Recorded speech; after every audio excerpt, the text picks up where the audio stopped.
اعوذ باللہ من الشیطان الرجیم بسم اللہ الرحمن الرحیم الحمد للہ رب العالمین والعاقبۃ للمتقین والصلاۃ والسلام علی سید الانبیاء والمرسلین والحمد للہ رب العالمین قال اللہ تبارک و تعالی فی القرآن المجید والفرقان الحمید واذکر فی الکتاب ابراہیم انہ کان صدیقا نبیا اذ قال لأبیہ یا ابتی لم تعبد ما لا يسمع ولا يبصر ولا يغني عنك شيئا یا ابتی انی قد جاءنی من العلم ما لم يأتك فاتبعنی اهدک صراطا سویا صدق اللہ و مولانا العظیم۔ معزز سامعات، یہ جو ہماری نشستیں اور جو چل رہی ہیں، علم کی نشستیں چل رہی ہیں، یہ میرے استاد محترم، میرے شیخ محترم جو حضور سعیدی ڈاکٹر طاہر القادری مدظ اللہ علی، ان کی جو ریسرچ ہے، علم کی ریسرچ، ان کی کتب سے، ان کی دروس سے یہ جو ہم دروس لے رہے، تو یہ بہت اہم نشستیں تھیں علم کو جو نا، علم کا شوق رکھنے والوں کے لیے، علم کا شوق بڑھانے والوں کے لیے، اور یہ بہت اہم نشستیں ہیں جو اب ہم لے رہے ہیں بار بار، اور یہ نشستیں ہماری جو ہیں یہ ہمارے چینل پہ بھی جا رہی ہیں۔ عزیز طالبات، پچھلا جو ہمارا لیکچر جو مکمل ہوا تھا، تیسرا جو لیکچر تھا، وہ پہلے جو شروع ہوا تھا وہ اس آیہ کریمہ پہ تھا کہ وَعَلَّمَكَ مَا لَمْ تَكُنْ تَعْلَمْ وَكَانَ فَضْلُ اللَّهِ عَلَيْكَ عَظِيمًا، کہ حضور علیہ الصلوۃ والسلام کو اللہ پاک مخاطب کر کے فرما رہے کہ آپ کو اتنا علم دیا، اتنا علم دیا کہ جو آپ نہیں جانتے تھے، اللہ کا یہ آپ پر خاص فضل ہے۔ یہاں سے اس جو نا لیکچر کا آغاز ہوا تھا اور جو نا اختتام جو ہوا وہ سورہ کہف کی آیت کے اوپر آ کے ہوا کہ اللہ کریم نے سورہ کہف کی آیت نمبر 66 اس کے اندر ارشاد فرمایا فَوَجَدَ عَبْدًا مِنْ عِبَادِنَا آتَيْنَاهُ رَحْمَةً مِنْ عِنْدِنَا وَعَلَّمْنَاهُ مِنْ لَدُنَّا۔ اس آیت کریمہ کے اندر، سورہ کہف کے اندر، اللہ رب العالمین نے حضرت موسیٰ علیہ السلام کا ذکر فرمایا۔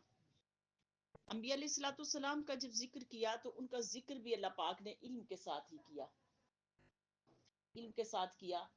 تو یہاں پر بھی علم کا ہی جو ذکر کیا، اور ذکر کیسے کیا کہ اللہ کریم نے موسیٰ علیہ الصلوۃ والسلام کو جو کن کی صحبت میں جا کے بٹھایا، خضر علیہ الصلوۃ والسلام کی، ان کی صحبت میں جا کے بٹھایا۔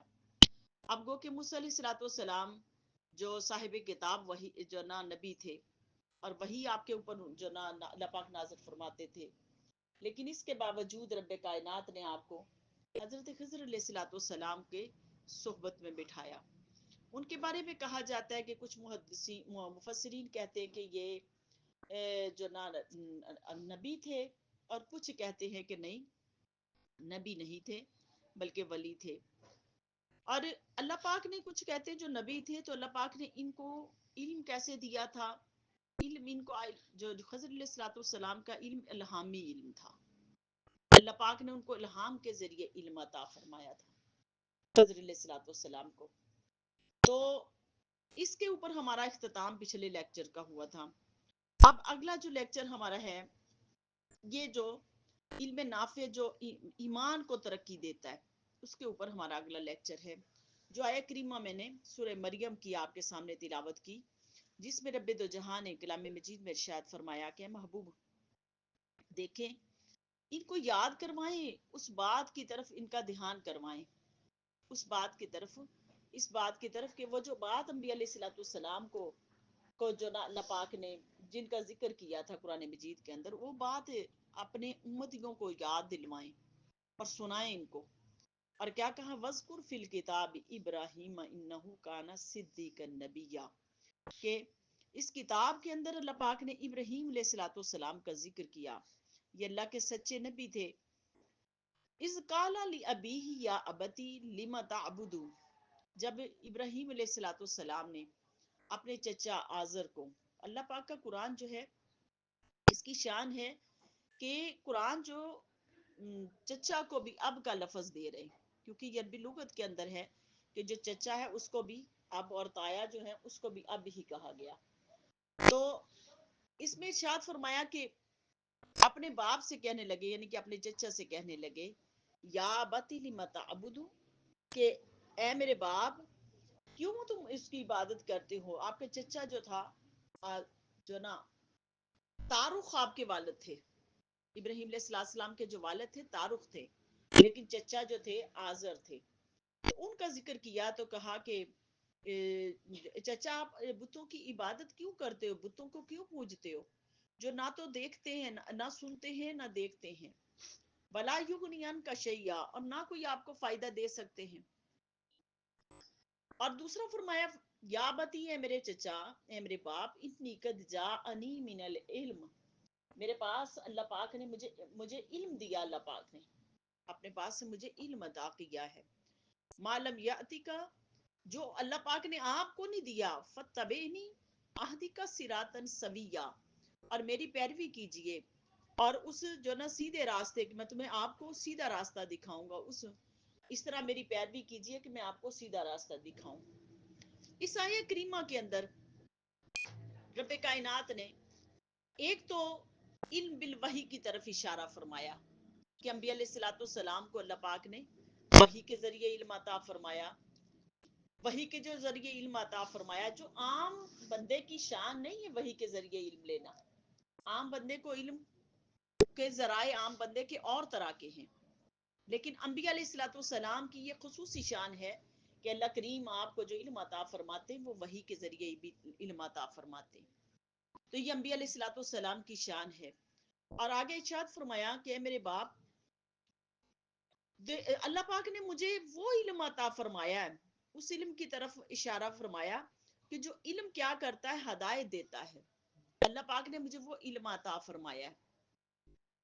اے میرے باپ، اے میرے چچا، اللہ پاک نے مجھے وہ علم عطا فرمایا جو ہدایت کی طرف رہنمائی کرتا ہے. تو اس سے کیا ثابت ہوا کہ اللہ کا قرآن کیا کہتا ہے کہ علم ہدایت دیتا ہے، علم ہدایت کی طرف لے کے جاتا ہے. علم اگر نافع ہو تو کیا کرتا ہے، ہدایت کی طرف لے کے جاتا ہے. اور تیسرا ارشاد فرمایا، پھر فرمایا کہ فتبینی اہدکا صراطا سویا، کہ بے شک یہ جو علم ہے یہ کیا کرے گا، آپ کو سیدھی راہ دکھائے گا.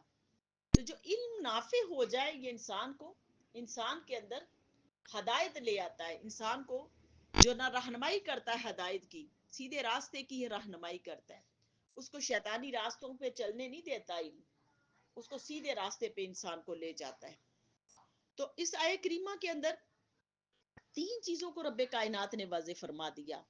آگے اگلی آیہ کریمہ کے اندر ارشاد فرمایا، سورۃ طٰہٰ کی آیت ہے 114 آیت، اس کے اندر اللہ پاک نے ارشاد فرمایا فَتَعَالَى اللَّهُ الْمَلِكُ الْحَقُّ، تو سب سے بڑی بلند شان والا وہ اللہ ہے. الحق ولا تعجل بالقرآن من قبل ان يقضى اليك وحيه وقل رب زدنی علما. اس کے اندر اللہ پاک نے اپنی پہلے شان کو بیان فرمایا اور کہا کہ تو سب سے بلند ہے وہ اللہ، اور سچا ہے، بادشاہ ہے. اور قرآن میں جو نا پھر قرآن کی شان کو بیان فرمایا اور کہا کہ قرآن کو پڑھنے میں جلدی نہ کرو، قرآن کو پڑھنے میں جلدی نہ کریں آپ، اور جب تک اس کی وحی آپ کی طرف پوری نہ ہو جائے آپ جلدی نہ کریں اس قرآن کو پڑھنے میں. اور پھر آگے ارشاد فرمایا کہ محبوب جو نا آپ کہا کریں، یہ دعا کیا کریں، وقل رب زدنی علما، کہ اے میرے پروردگار میرے علم میں اضافہ فرما. یہ رسول صلی اللہ علیہ وسلم کی شان تھی آقا علیہ الصلوۃ والسلام کی، کہ آقا علیہ الصلوۃ والسلام جب وحی کا نزول ہو رہا ہوتا تھا تو حضور صلی اللہ علیہ وسلم اس قرآن کو جب جبریل امین آ کے سناتے تھے تو حضور صلی اللہ علیہ وسلم ساتھ پڑھتے تھے.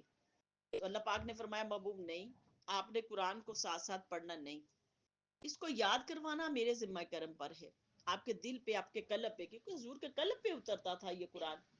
تو کہا محبوب یہ آپ کے قلب پہ اتارنا یہ میری ذمہ داری ہے. تو آپ نے ان کے ساتھ قرآن نہیں پڑھنا، کیونکہ انبیاء علیہ الصلوۃ والسلام کا زمین پہ کوئی استاد نہیں ہوتا. یہ جو امی کا معنی ہے نا، امی کا معنی کچھ لوگ امی ان پڑھ کو جو نا کر دیتے کہ ان پڑھ تھے میرے حضور معاذ اللہ. ایسا نہیں ہے، ایسا نہیں ہے. یہ گمراہی والا ترجمہ ہے، گمراہی والا ترجمہ ہے. اور جو محبت والا ترجمہ ہے، جو ہدایت والا ترجمہ، وہ یہ ہے کہ جو نا امی کا مطلب کہ جس کا زمین پہ کوئی استاد نہ ہو. انبیاء علیہ الصلوۃ والسلام کا زمین پہ کوئی استاد نہیں ہوتا، تو لہٰذا اس وجہ سے رب کائنات نے ان کو کہا امی، کہ اللہ پاک ان کو علم عطا فرماتے ہیں. یہ اللہ کی شان ہے کہ اللہ نے کن کن ذرائع سے انبیاء علیہ الصلوۃ والسلام کو علم عطا فرمایا. یہ رب کائنات کی شان ہے.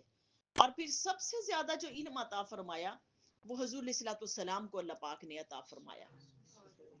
اور دیکھیں کہ اللہ پاک کی شان کریمی اس مالک کی دیکھو کہ حضور علیہ الصلوۃ والسلام کو یہ جو نا ارشاد فرما رہے کہ محبوب آپ یہ دعا مانگا کرے، یہ دعا مانگا کرے. کل یہ محبوب فرما دے اپنے امتیوں کو، اور یہ میرے سے دعا مانگا کرے، رب زدنی علما، کہ میرے پروردگار میرے علم میں اضافہ فرما. اب دیکھو جب حضور علیہ الصلوۃ والسلام کا علم جو ہے نا، یہ کس کا علم ہے؟ اللہ پاک کا عطائی علم ہے، عطائی علم ہے. اور دیکھو کہ اللہ پاک نے جو علم آپ کو عطا فرمایا، کائنات میں سب سے زیادہ علم حضور علیہ الصلوۃ والسلام کو عطا فرمایا، سب سے زیادہ عطا فرمایا. لیکن جس ہستی کو سب سے زیادہ علم عطا فرمایا، اسی ہستی کو رب کائنات یہ فرما رہے ہیں کہ محبوب آپ دعا کیجئے، دعا کیجئے. اور دعا کیا کیجئے؟ وَقُلْ رَبِّ زِدْنِي عِلْمًا، اے میرے پروردگار میرے علم میں اضافہ فرما، اضافہ فرما. ایک تو یہ ہے کہ یہ حکم جو حکم خاص کس کے لیے تھا اس وقت؟ حضور علیہ الصلوۃ والسلام کے لیے تھا کہ یہ دعا کریں. اور دعا سکھانا مقصود کس کو تھی؟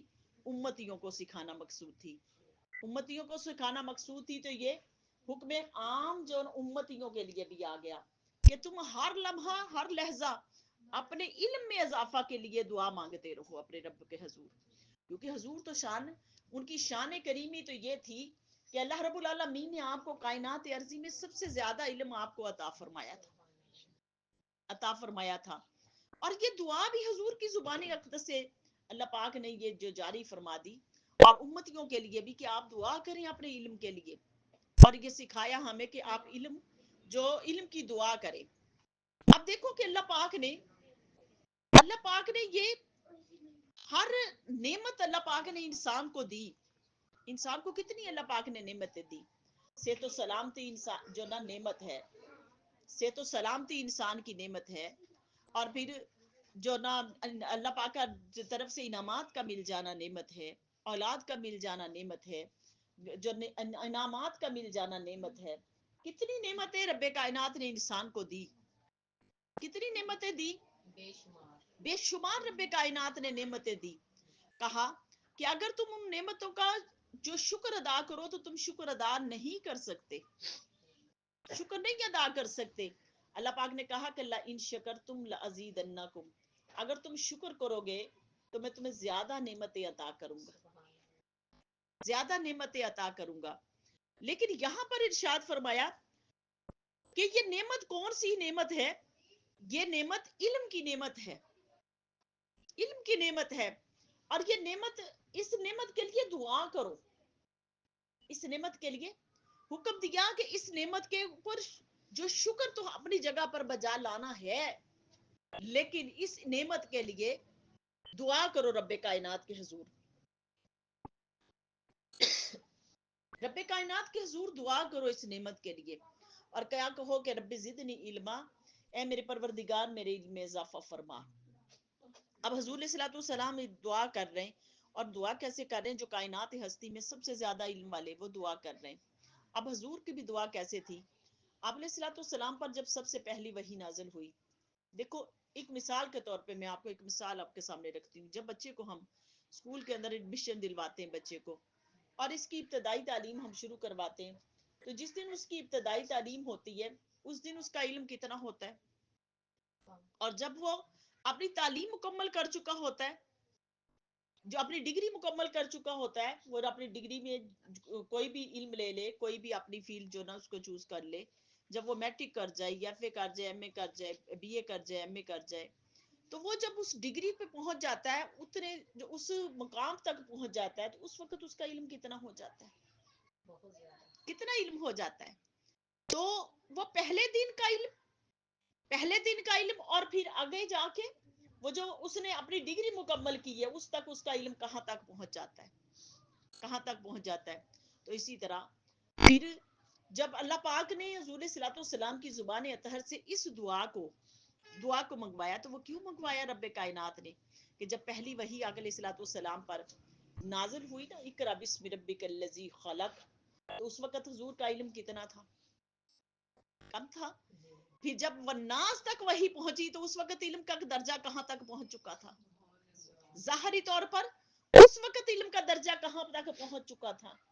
تو ایک نبی کا جو علم ہے، اس کی خیرات امتی بھی پاتا ہے، اس علم کی خیرات امتی بھی پاتا ہے. تو رب کائنات کی شان یہ تھی کہ رب کائنات نے حضور علیہ الصلوۃ والسلام کو جو علم دیا تھا، اور کائنات ارضی میں سب سے زیادہ علم دیا تھا، اور پھر حکم دیا کہ محبوب آپ یہ دعا مانگے، اور دعا مانگے کہ وقل رب زدنی علما، اللہ میرے علم میں اضافہ فرما. کیوں دعا منگوائی؟ اس لیے دعا فرمائی کہ یہ دعا حضور مانگتے تھے تو شکر کے طور پہ مانگتے تھے، شکر کے طور پہ مانگتے تھے، اور شکر کے طور پہ کہ شکر کے لیے یہ دعا مانگتے تھے بار بار کہ اللہ تیرا شکر ہے کہ یہ نعمت علم تو نے مجھے عطا فرمایا، نعمت علم عطا فرمایا. اور بار بار پھر حضور اس دعا کو مانگتے تھے، اور یہ نعمت شکر کے طور پر یہ دعا مانگی گئی. اور جیسے ہی مانگتے تھے، اب دیکھو کہ دعا مانگتے مانگتے پھر اللہ رب العالمین نے جیسے جیسے دعا مانگتے گئے، اللہ پاک نے آپ کے درجات کو کتنا بلند کیا، کتنا بلند کیا، اتنا بلند کر دیا رب کائنات نے کہ قرآن مجید میں بارہا جگہ پر اس کا ذکر فرما دیا. اور کیا فرمایا؟ وَلَلْآخِرَةُ خَيْرٌ لَكَ مِنَ الْأُولَىٰ، اے محبوب ہم نے آپ کا درجہ ہر گھڑی جو آپ کی ہے وہ دوسری گھڑی سے زیادہ بلند کر دی، ایک گھڑی دوسری گھڑی سے زیادہ بلند کر دی. یعنی کہ ایک لمحہ جو آپ کا جو گزرتا ہے، اگلا لمحہ آتا ہے، وہ لمحہ محبوب آپ کا علم کا اور زیادہ بڑھ رہا ہے، آپ کا درجہ اور زیادہ بڑھ رہا ہے. تو میرے محبوب ہم نے آپ کے درجے کو اور زیادہ بلند کر دیا. تو حضور علیہ الصلوۃ والسلام وہ شکر کے طور پہ دعا مانگتے تھے، شکر کے طور پہ دعا مانگتے تھے کہ میرے مولا تیرا شکر ہے کہ تو نے مجھے یہ درجہ عطا فرمایا. اور پھر جب یہ حضور یہ دعا مانگتے تھے، اور دعا کیسے مانگتے تھے؟ اب جیسے حدیث پاک میں کہ آقا علیہ الصلوۃ والسلام جب دعا مانگتے تھے، اور وہ ذات ان کا عمل ذرا چیک کریں کہ وہ ذات ایسی ذات ہے کہ انبیاء علیہ الصلوۃ والسلام یہ گناہوں سے معصوم ہوتے، اللہ پاک ان کی حفاظت کرتے، اللہ پاک ان کی حفاظت کرتے. اب انبیاء علیہ الصلوۃ والسلام کی شان ہے، حضور علیہ الصلوۃ والسلام کی شان کریمی، وہ جو انبیاء کے سردار ہیں، انبیاء کے سردار ہیں. تو حضور فرماتے میں دن میں 100 بار استغفار کرتا ہوں، ایک حدیث پاک میں 70 بار استغفار کرتا ہوں. اور جب 100 بار وہ ذات استغفار کرے، تو وہ استغفار کا کیا معنی ہے؟ استغفار کا کیا معنی ہے؟ کس معنی میں آتا ہے؟ وہ استغفار بھی شکر کے معنی میں آتا ہے. جب حضور اپنے مرتبوں کو بڑھتا ہوا دیکھتے تھے، روزانہ مرتبے بڑھ رہے تھے، وہی اتر رہی تھی، مرتبے بڑھ رہے تھے، اور اس وقت رب کائنات کی شان میں ان کی بارگاہ میں اپنے التجا کو رکھتے تھے. اور التجا کیا رکھتے تھے؟ وَقُلْ رَبِّ زِدْنِي عِلْمًا، اے میرے اللہ میرے علم میں مزید اضافہ فرما، میری طرف جو نا درجات میں مزید اضافہ فرما. اور حضور پھر ان درجات کو دیکھتے ہوئے استغفار اپنی بڑھاتے چلے جاتے تھے، اور استغفار کے ساتھ ساتھ اپنے لیے دعا مانگتے چلے جاتے تھے. اور آپ ذرا خود دیکھیں کہ جب حضور کا وصال ہوا ہوگا، اس وقت علم کا کیا مقام ہوگا، کیا مقام ہوگا. اسی طرح ایک عالم ہے، علم والا ہے، جب وہ علم حاصل کرنے جاتا ہے، اور اس دن سے لے کے جس دن وہ فوت ہوتا ہے، اس دن اس کے علم کا کیا عالم ہوگا، اس کے علم کا کیا عالم ہوتا ہے کہ وہ کون سا علم کا وہ جو نا علم کا جو شربت وہ پی رہا ہوتا ہے، اور پی چکا ہوتا ہے، اس وقت اس کا کیا عالم ہوتا ہے. تو وہ اس نبی کی علم کی خیرات ایک امتی اس طرح پاتا ہے کہ اللہ پاک اس کو بھی، جیسے انبیاء علیہ السلام، نبی کریم علیہ الصلوۃ والسلام کا ہر لمحہ دوسرے لمحے کے بعد اللہ پاک نے افضل کر دیا، اسی طرح امتی کا ہر لمحہ دوسرے لمحے کے بعد افضل کر دیا. جو علم حاصل کرنے والا اور علم پر عمل کرنے والا ہے. اور پھر ہر انسان کو، کیونکہ حضور ہیں، میرے حضور ہیں، اور ہر وقت اپنی بلندی درجات کی دعا کر رہے ہیں اور استغفار پڑھ رہے ہیں اللہ کے حضور، استغفار پڑھ رہے ہیں. اور استغفار کس لیے کر رہے ہیں؟ بلندی درجات کے لیے کر رہے ہیں. اور جب امتی کرتا ہے تو اس کے بھی اللہ پاک درجات کو بلند کرتے ہیں، اس کے درجات کو بھی رب کائنات بلند کرتے ہیں. اور بلند کیسے کرتے ہیں؟ کہ ایمان والے کو اپنے ایمان کی جانچ پڑتال کرتے رہنا چاہیے. اس سے کیا ثابت ہوا؟ کہ ایمان والے کو ہر لمحے اپنے ایمان کی جانچ پڑتال کرتے رہنا چاہیے. اور وہ جانچ پڑتال کیسے کرے گا؟ وہ غور کرے گا، غور کرے گا. اور غور کیسے کرے گا؟ وہ گزرے کل کے اوپر غور کرے گا. اگر کوئی غور نہ کرے تو سمجھ لو کہ اس کا ایمان ابھی، وہ اس کا ایمان ڈاما ڈول ہے، اس کا ایمان کامل نہیں ہے. لیکن وہ گزری کل کے اوپر وہ غور و فکر کرے گا کہ میری کل کیسی تھی، اور آج جو میں زندگی گزار رہا ہوں، آج کا دن وہ میرا کیسا ہے. میں نے کل کا دن اپنے رب کے حضور کیسا گزارا؟ کیا میں نے کل کا دن جو گزارا وہ میں نے اس مالک کی یاد میں گزارا، مالک کو خوش کرنے کے لیے گزارا؟ کتنی اس مالک کی خوشی جو نا مالک کی بندگی کی، کتنا اس مالک کو میں نے راضی کیا، اور کتنا میں نے اس مالک کو ناراض کیا. یعنی کہ انسان اگر اپنی کل کو اپنے سامنے رکھتا ہے، اور اگلی آنے والی کل کو، اگلی جو آج آنے والی ہے، آج آ گئی ہے، اس کل کو وہ یاد کرتا ہے اور اگلی کل کو اچھا کر لیتا ہے، تو سمجھ لو اس کا ایمان اچھا ہوتا چلا جاتا ہے. اس کا ایمان اچھا ہوتا چلا جاتا ہے، اس کا ایمان کامل ہوتا چلا جاتا ہے. اگر وہ اپنے لمحے کو، اپنے کل کے اوپر غور نہ کرے، اپنے کل کے اوپر غور نہ کرے، تو پھر سمجھ لو کہ اس کا ایمان، اس کے ایمان کو جو نا، اس کا ایمان کمزور ہو رہا ہے، اس کا ایمان کمزور ہو رہا ہے. اس کی مثال دیتے ہیں جو سیدی، آپ فرماتے کہ جیسے ایک درخت ہے، ایک آپ پودا لگاتے ہو، وہ پودا کیا ہے؟ پہلے چھوٹا ہوتا ہے، وہ بڑھتے بڑھتے ایک درخت بنتا ہے، اور درخت بنتا ہے. اس پودے کی دیکھ بھال مالی کرتا ہے، اور وہ مالی کیا کرتا ہے؟ کبھی اس کو پانی دیتا ہے، کبھی اس کو روشنی میں رکھتا ہے. کوئی پودے دھوپ والے ہوتے ہیں، کوئی چھاؤں والے پودے ہوتے ہیں، کوئی چھاؤں والے پودے ہوتے ہیں، کوئی دھوپ والے پودے ہوتے ہیں، کوئی زیادہ دھوپ لیتے ہیں، کوئی چھاؤں لیتے ہیں. اب وہ مالی اس کی پوری پراپر نگہداشت کرتا ہے، اس کی پراپر دیکھ بھال کرتا ہے مالی. وہ پراپر جو دیکھ بھال مالی کرتا ہے، آپ ذرا اس کے اوپر دیکھیں، غور کریں. اس کو کھاد بھی دیتا ہے، اس کی پراپر دیکھ بھال کرتا ہے، اور اس کو بچے کی طرح سنبھالتا ہے، پالتا ہے، اور پھر اس کو بڑا کرتا ہے، اس کو سنبھال کے پال کے بڑا کرتا ہے. اور پھر اگر وہ پودا بڑا نہ ہو رہا ہو، اس پودے کو جو نہ پودا بڑا تو ہو گیا، لیکن اس پودے کو کیڑا لگ گیا، اس پودے کو کیڑا لگ گیا. اب اس کے لیے بھی وہ ٹریٹمنٹ کرتا ہے مالی، اس کے لیے بھی ٹریٹمنٹ کرتا ہے اس پودے کو، جو اس کے کیڑے لگنے کو، اس کے اندر وہ ادویات ڈالتے ہیں، وہ اس کو کیڑے کو مارنے کے لیے ادویات ڈالی جاتی ہیں، دوائیں ڈالی جاتی ہیں، تاکہ وہ کیڑا مر جائے، اور وہ جو اس کا درخت ہے وہ مزید پھل اچھا دینا شروع ہو جائے، اچھا پھل دینا شروع ہو جائے، اور مزید اور بڑھے، مزید اور بڑھے. اسی طرح انسان کے اندر جو ایمان کی اللہ پاک نے شمع کو روشن کیا، اس کی مثال بھی اس طرح کی ہے کہ اس کی مثال رب کائنات نے ایسے رکھی، کہا کہ یہ ایمان جو انسان کے اندر ہے نا، انسان کو اس کا مالی بنایا ہے، اس پودے کا مالی بنایا ہے. یہ روزانہ اپنے ایمان کی جانچ پڑتال کرتا ہے انسان، روزانہ کے حساب سے اپنے ایمان کی جانچ پڑتال کرتا ہے. اور جب جانچ پڑتال کر لیتا ہے اپنے ایمان کی، اور وہ دیکھتا ہے اگر تو میرا ایمان دن بدن بڑھ رہا ہے، میرے عمل صالح بڑھ رہے ہیں. میرا علم نافع کب ہوتا ہے؟ جب عمل صالح ہو جائے، جب اس کا ایک لمحہ پچھلے کل اگلے کل سے بہتر ہوتا چلا جائے، تو سمجھ لے اس کا علم نافع ہو گیا، عمل صالح ہو گیا.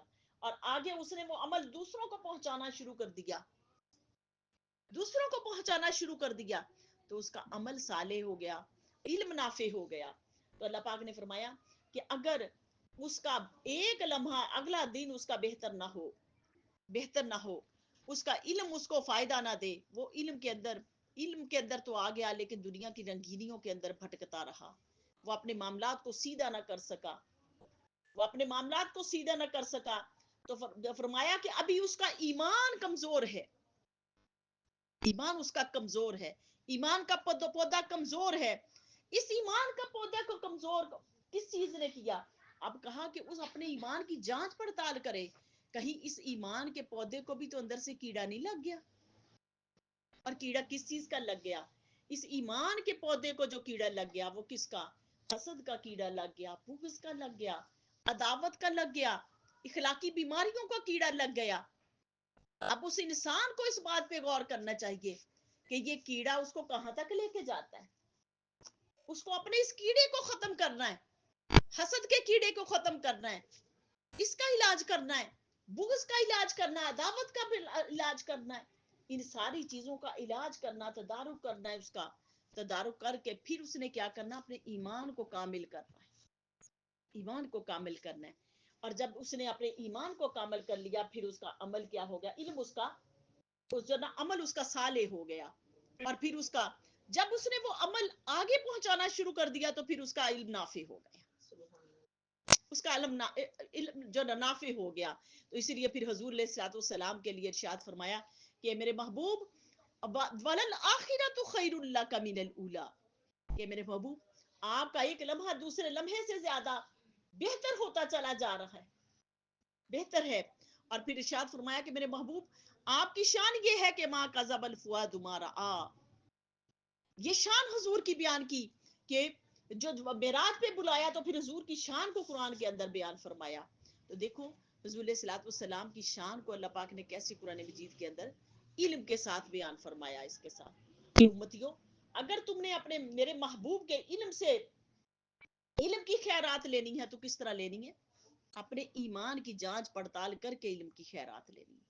جس بندے نے خالی صرف علم لے لیا اور عمل نہیں کیا، اس نے اپنے ایمان کو بھی کامل نہیں کیا، اس نے اپنے عمل کو صالح نہیں کیا، اس نے اپنے علم کو نافع نہیں کیا، ابھی اس کا علم کامل نہیں ہوا. وہ سمجھ لے کہ اس کے علم کے اوپر اس کی اگر زندگی کے اندر تبدیلی نہیں آئی، اس نے جھوٹ نہیں چھوڑا، اس نے عداوت نہیں چھوڑی، اس نے حسد نہیں چھوڑا، اس نے بغض نہیں چھوڑا، اس نے اپنی اخلاقی بیماریوں کو نہیں چھوڑا، اپنے آپ کو نہیں بدلا، اپنے نفس کو نہیں مارا، تو سمجھ لو کہ ابھی اس کے طبیعت کے اوپر کوئی فرق نہیں آیا، اس کی طبیعت کے اوپر اس کا کوئی اثر نہیں پڑا. ابھی اس کی طبیعت ویسی کی ویسی ہی ہے، اس کی طبیعت کے اوپر اس کا کوئی اثر نہیں آیا. اس کے علم نے اس کو فائدہ نہیں دیا، اس کے عمل نے اس کو فائدہ نہیں دیا. تو میرے بچوں، میری بہنوں، ہم نے اپنے نفس کا محاسبہ کرنا ہے، اپنے نفس کا محاسبہ کرنا ہے کہ ہم علم کے کس مقام پر ہیں، علم کے کس مقام پر ہیں. اگلی آیت کریمہ سورہ انبیاء کی